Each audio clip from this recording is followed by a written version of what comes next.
دا شهید وطن دا یتیم ملت خدایا ته په مهربان شي ته یو ساتي عزت دا شهید خپلواک سر تعالی په سپیڅلي نامه سلامونه او احترامات مې منئ. دا ځل د وردګو ولایت د چک ولسوالۍ هغو سیمو ته راغلي یو چېرته چې 3 ورځې وړاندې د سیلابونو له امله خلکو ته سخت زیانونه اوښتي دي. هیلهمن یم چې تر پایه ملتیا وکړئ او دا خبرونه تر پایه راسره وګورئ. خدایه ستا د بندګان د بېوسه افغانان. د وردګو ولایت د بند چک ولسوالۍ ګوډه درې بیت آباد کلي ته راورسېدو چېرته چې خلکو ته سخت درانه زیانونه اوښتي دي. په دې کلي اوسېدونکی راسره دی، دې په اړه به نور جزئیات ترې واورو. السلام علیکم. السلام علیکم. زه خلیل رحمان د میدان وردګو د ولایت د بند چک د ولسوالۍ د ګوډه د بیت آباد کلي اوسېدونکی یم. دلته تېر مازدیګر او بله شپه ډېر سخت سیلابونه راغلل چې د امله یې زمونږ یوالې په بیخ وړې دي. زمونږ نور د باغونو یوالې او د کورونو سره هغه یوالې مکمل تخریب کړي دي او ډکې کړي دي. دغه یوالې تقریبا چې 10 متره فاڼې خوړلی دي او په زرګونو جریبه ځمکې ترې لاندې شوي دي، مکمل یې تخریب کړي دي. او موږ د دولت څخه جدي غوښتنه ده چې دغه یوالې په پام کې ونیسي او زموږ سره همکاري وکړو. ډېره مننه. که راته ووایاست چې د دې ویالو باندې تقریبا کار ته خواته څومره کلي پراته دي؟ دې خواته تقریبا 6 کلي پراته دي او په زرګونه جریبه ځمکه لري. نو دغه دواړه یوالې، یوه دغه یواله ده او یوه دغه یواله ده، دواړې په مکمل ډول د مباینه وړي دي.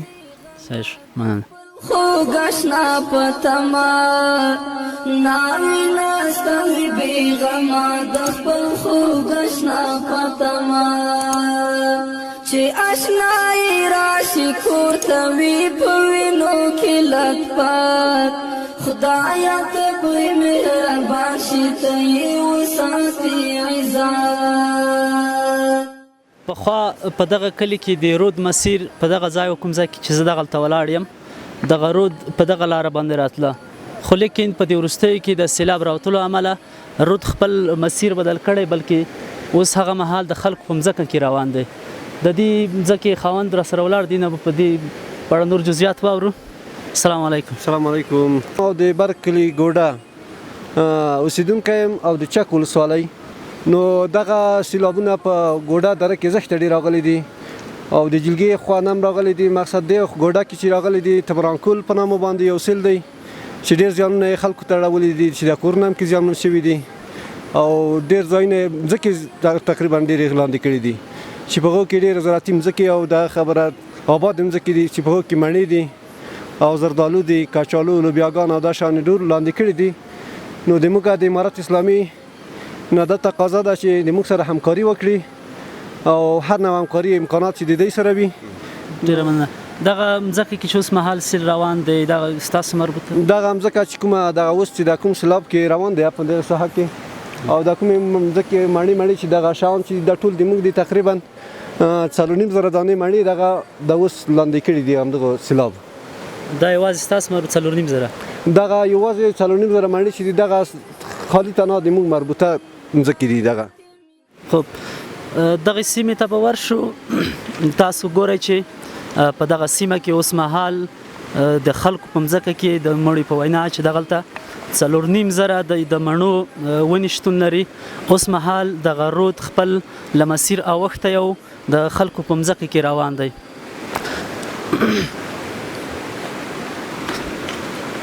راځو دغه سیمې ته. په دغه سیمه کې تاسو ګورئ چې دغلته د خلکو مڼې لاندې شوي دي. اوس هم رود په د خلکو په مځکه کې روان دی او دغه کار ته ساحه تقریبا 4.5 مڼې چې ټول د مڼو زردالیو او ځینې نور میوهداره ونې دي لاندې کړي دي او سیلاب ځپلي دي. دغه مځکه تاسو مربوط ده؟ دغه مځکه چې دغه تنها د موږ مربوط په شمول د موږ د کاکاخیلو هم را سره ده او نور د موږ تربونه د شاوخوا د خلکو هم دلته ډېره مځکه نور هم پرته ده چې دغه تنها ما درته وښودې 4.5 دانې میوهداره هغه ونې مې درته وښودې. دغه مربوطه د موږ د کاکاخیل هم دلته همدغه چې اوس ټوله د بینه وړې ده او نور هم چې د نورو خلکو هم دلته په دې ساحه کې شته د نس زیانمن شوي دي هغه هم وداره ونی دي ټولې تر دې مهاله پورې د اسلامي امارت لخوا دغلته کومه هیات راغلی د سروې لپاره دغه ځای لیدلی ده؟ نه دغه اولین وار دی چې موږ دغه تاسې همکاران دي چې همدغې ساحې ته راغلي دي او د موږ نه دا پوسټپال وکړه چې تاسې څه غوښتنه لرئ او څه وایي نو موږ په دې ډېر خوشبینه شو د امارت اسلامي خوا چې مثلا موږ ته داسې یو څوک راولېږل او د موږ پوښتنه یې وکړه په څنګ کې د موږ سره همکاران او خبره د آینده دپاره هر نوع ملاتړ دي خیر دي چې کور د آباد وي نو ټول ملت او اسلامي امارت ته د خدای خیر ورکړي. ډېره مننه. دا شهید وطن دا یتیم ملت خدایا ته په مهربان شي ته یې وساتي عزت خوشحالي او په غمونو به مې غورځي. دا کلی هم د چک ولسوالۍ د ګوډه درې مربوط ته نواباد نومیږي. په دې کلي کې هم دغلته خلکو ته زیانونه اوښتي، کورونه ړنګ شوي. موږ تاسو وینو چې دغلته کوټې ړنګې شوي دي، خلکو ته زیان اوښتی، د سختو ستونزو سره مخ دي. د دې کور له خاوند سره خبرې اترې لرو. السلام علیکم ولاس. وعلیکم السلام. ښه بخیر. شکر ده. نوم ولاس؟ نوم مې ملا سورګل دی، د نواباد کلي اوسېدونکی یم.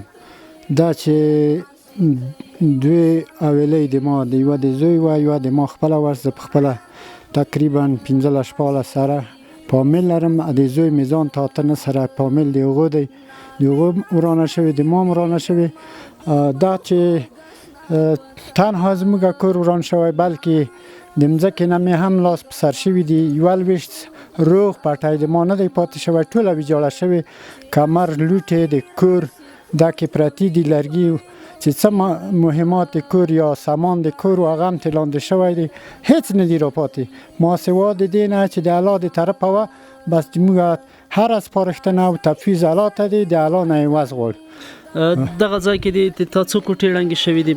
په دغه ځای کې یو پامیل مې د زوی و، دغه 3 دانې کوټې دا ورانې شوي، 3 نه بلکې 4 تشنه دهلیز یې ځان ته دی، هغه هم ختم شوی. کوټه هم ختمه شوې، دهلیز هم ختم شوی. نور د ملحقات چې مربوط په کور پورې وي دا ټول ختم شوي. دغه کوټو کې خو څوک اوسېدل که نه شپې لخوا؟ په دو کې زه پخپله دا د ما ده، دا د بر سر مې د زوی ده، او دا په دو کې زه پخپله د 17 سره پامیل چې لرم دا ټول کې اوسېدو. اوس دومره پناهګاه هم نشته ده چې پکې واوسو، بس یو تیپ هوایي ژوند دی تېروي د غره په سر باندې. انشاءالله سر و زیان خو نه لري؟ نه د سر زیان نه لري، د سر زیان نه لري. تر دې مهاله پورې د اسلامي امارت لخوا څوک راغلي دي، هغوی سروې شی کړي دي؟ یاره نه دي راغلي. پرون زه پخپله داسې مشکل په خاطر باندې سیوا کې بازار ته تللی وم، دلته څه انجینران راغلي وو، نو پې خبر نه شوم. سروې شوې ده؟ لږ څوک راغلي وو، همداسې لږ څوک راغلي وو، سروې کړې وه، زه نه وم. افغانان کړه سره وروڼه چې مو سر شي ارمانونه، افغانان کړه سره وروڼه چې مو سر شي ارمانونه. ګران ولیدونکو، په ډېر کوشش سره اخر وتوانېدو چې د مجاهدینو د رینجر موټر په واسطه له حوبو راواوړو دغې کلي ته چې تویکه نوم لري راورسېږو. په دغه کلي کې سیلاب راغلی، کورونه هم زیانمن کړي، کورونه ته هم زیان رسولی. ځینې کورنۍ پاس په غرونو کې ورته خیمې وهل شوي دي، هغلته اوسېږي. دغلته تاسو وینئ چې رود بند شوی د ډنډ شوی، ویل کېږي چې پورته یې 3 کلي لاندې کړي دي، اوبو لاندې دي. اوس هم دغلته د نجات ټیمونه دلته اخته دي، غواړي چې دغه مخه خوشي کړي د اوبو ته چې څو هغه وروسته کلي له اوبو څخه وژغورل شي. دغلته ما سره د نجات ټیم یو ملګری شته دی، د سره به خبرې اترې ولرو. السلام علیکم. وعلیکم السلام ورحمت الله وبرکاتو. زه محمد یوسف محمدي د ریاست عمومي رسیدګي به حوادثو اطفایه د طبي او غیر طبي پیښو د وروژنې د لوی ریاست یو غړی یم د قطعي عملیاتي. نو لکه څنګه چې تاسو وینئ دغه ساحه کې 2 ورځې وړاندې یو باران او سیلاب راغلی ده.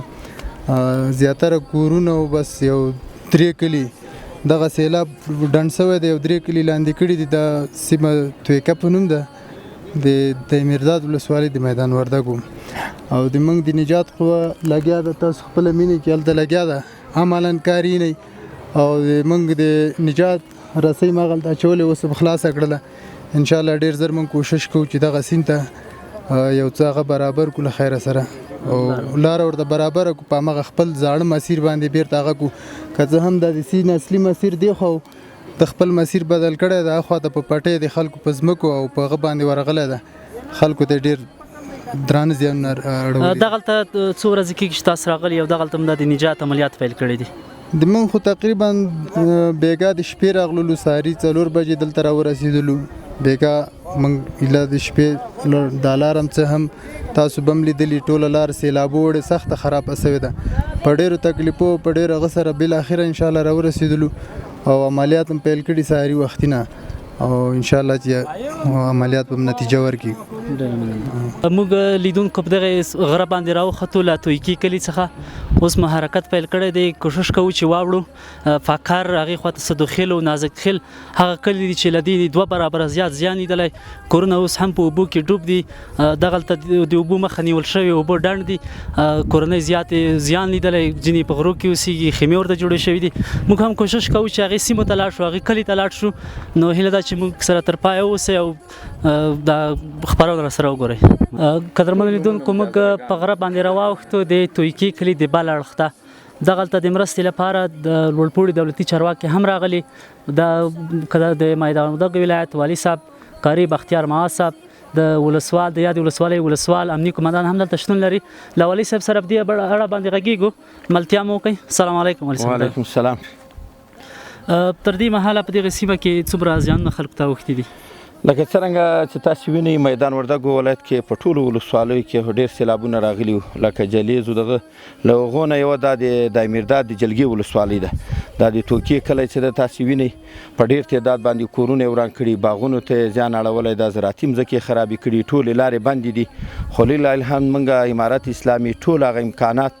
چې هغه د اطفایې عملیاتي ټولی ده همدغه رنګه لوډرې دي اسکواټرې دي ډمټرکې دي دا ټول موږ په کار اچولي انشاءالله زر تر زره به دغه اوبه چې دا تاسې وینئ دغه مشکلات ورته حل کړو او لارې به ورته خلاص وکړو دغه لاره خو ډېره خرابه سوې او تر هغې موږ وایو چې دا لاره جوړېږي د هغې په بدیل کې مو په بله لار باندې کار شروع کړی تر څو د ولس دا مشکلات حل شي صحیح تر دې مهاله پورې کوم مرستې دلته را رسېدلې زیانمنو ته او موږ چې کله دې ولسوالۍ ته راتلو موږ سره د 7 مؤسساتو خیریه بنسټ همکاران هم راغلي دي دوی په چټکۍ سره دوی خپل کار پیل کړی ده تر څو عاجله مرسته چې څومره زر کېږي هغه راورسوي سروې روانه ده انشاءالله زر تر زره به دوی ته هغه عاجله مرسته راورسوي تر څو د دې هیوادوالو مشکلات په حل شي ستاسو معلومات له مخې دلته تقریبا څومره کورونه وران شوي دي کورونه خو دغه کوم ځای کې چې موږ تاسې ولاړ یو دلته تخمینا داسې 10 کورونه تخریب شوي دي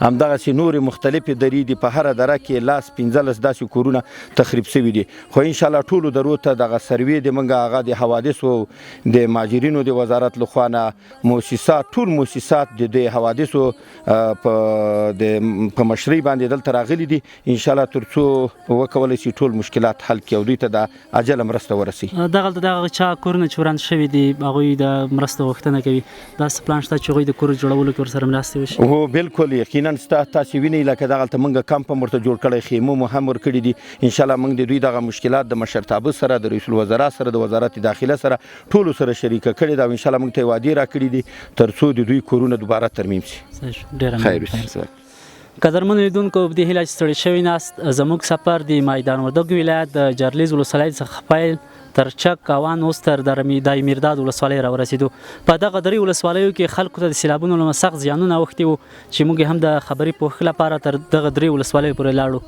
تر بلې داسې بیا خپرونې چې په چوپړ کې مو حاضرېږو په لوی الله مو سپارو تاسو کولی شئ چې زموږ خپرونې له BNA پښتو یوټیوب چینل څخه وڅارئ